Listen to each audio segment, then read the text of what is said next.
Order. Questions to the Prime Minister. Martin Vickers. Number one, Mr. Speaker. Mr. Speaker, I'm sure the whole House will wish to join me in celebrating Armed Forces Week. Our armed forces are the best in the world, and this week is an important opportunity to pause and reflect on their dedication and their sacrifice in keeping the country safe.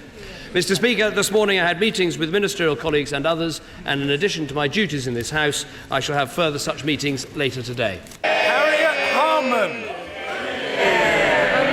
I join the Prime Minister in paying tribute to our armed services, including the reserves.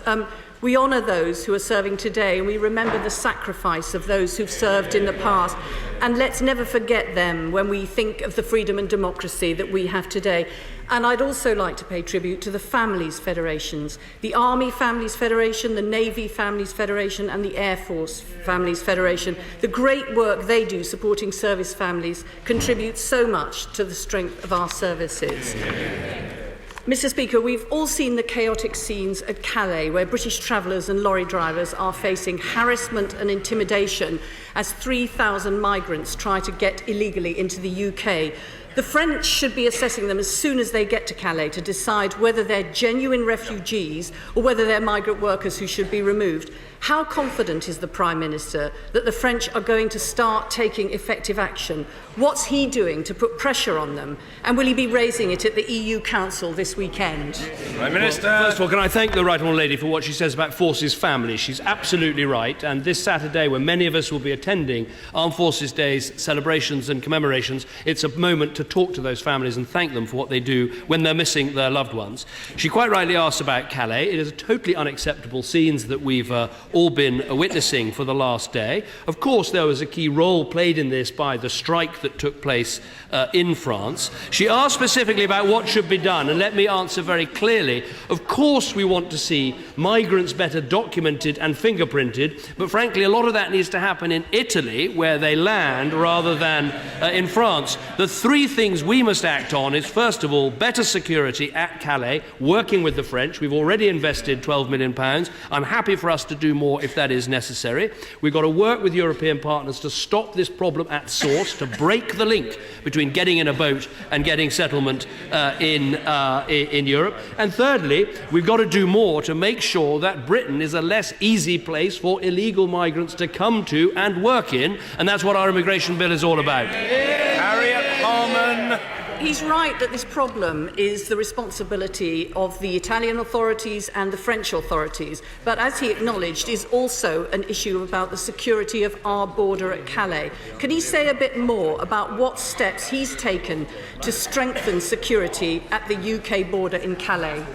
Prime Minister. Well, the Honourable Lady is absolutely right. The juxtaposed border controls on the French side are a good thing for our country, and we should be prepared to invest in them. That's what the £12 million has been about, but in talks with the Home Secretary this morning, we've been looking at whether we can put more personnel and indeed sniffer dog teams on that side of the channel to make a difference. And there's also more work being done in terms of installing fencing, not just around the port at Calais, but also around the Eurostar and Eurotunnel entrance. All these things can make a difference, and we should work with the French very closely. There's no point either side trying to point the finger of blame at each other. This is a strong partnership that we have in place, and we should keep it that way. Harriet Harman. I thank the Prime Minister for that answer, and really efforts on all sides will need to be stepped up. Turning to another issue.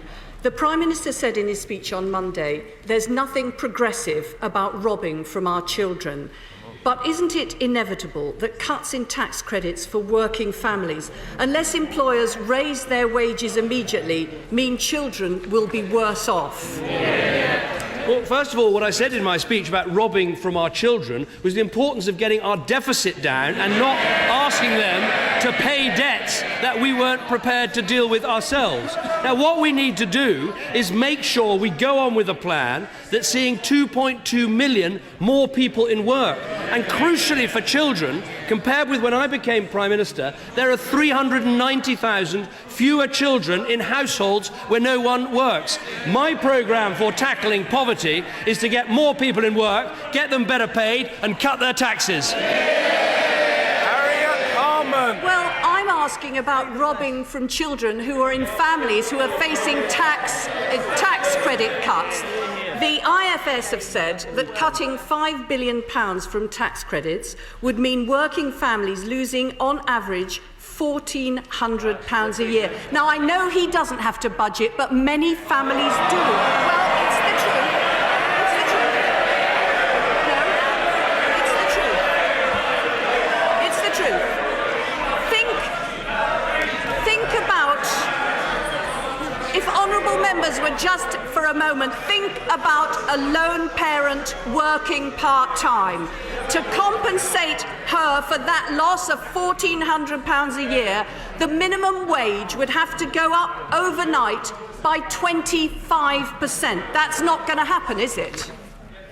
Prime Minister. The problem with what the honourable lady says is the last government didn't budget for the country. That is when she asks...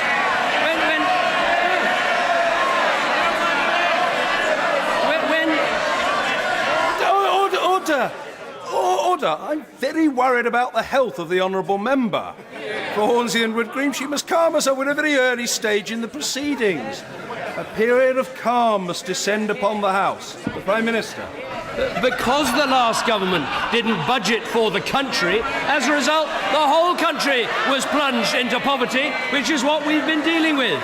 Now, let me explain what we're going to do. For those who are out of work, we want to get them a job and a well-paid job. That's the best route out of poverty. For those in work, we want to see higher rates of pay, lower taxes. Our programme is simple. Let's have an economy with higher pay, lower taxes and lower welfare. What she seems to want is the current failure of low pay, high taxes and high welfare. That's what we need to move on from. He says he's tackling low pay. He's not. He's attacking the low paid. So much for the party of working people. Prime Minister. The party of working people is the party that's got 2 million more people into work. That's got almost 400,000 children in households where people are working. That is why you can see a party that believes in work against a party which, according to one of the leadership contenders, is now the anti-worker party. That is what the honourable member for Pontefract and Castlewood said. Rishi Sunak. Thank you, Mr. Speaker. Well, first of all, let me welcome my honourable friend to this place. He's got the job of following in the footsteps of William Hague, which a number of us have found very difficult in all sorts of different ways, but I'm sure he'll do it very well. Tasmina Ahmed Sheikh. Last week, this government sent out a message to the world that Scotland was closed for business when it comes to future investment in the renewable energy sector. Today, the core report on exports estimates that this government is set to miss its own target for exports by up to £300 billion. Could the Prime Minister confirm when he's going to stand up for the best interests of the Scottish economy? Well, first of all, if Scotland wasn't part of the United Kingdom, there wouldn't be this access to the UK energy market, but I suppose we can leave that on one side. Churchill. Thank you, Mr. Speaker. Over the last few years, we've seen some horrendous examples of children being sexually exploited. As a mother, I would ask my right honourable friend, what's he going to do to tackle the exploitation of children? Well, first of all, let me welcome my honourable friend. She's absolutely right to raise this. I mean, what we saw happen in Rotherham, in Rochdale and in my own city of Oxford was absolutely horrific. I think steps are being taken by police and social services to deal with this much better in future. There have been some very important prosecutions, for instance, in Oxfordshire recently. But I'm not satisfied with the progress, so I've asked the Education Secretary to chair a new child protection task force to drive fundamental reforms to improve the protection of vulnerable children. I want us to bring the vigour and the emphasis on quality that we've done in education to the area of social work.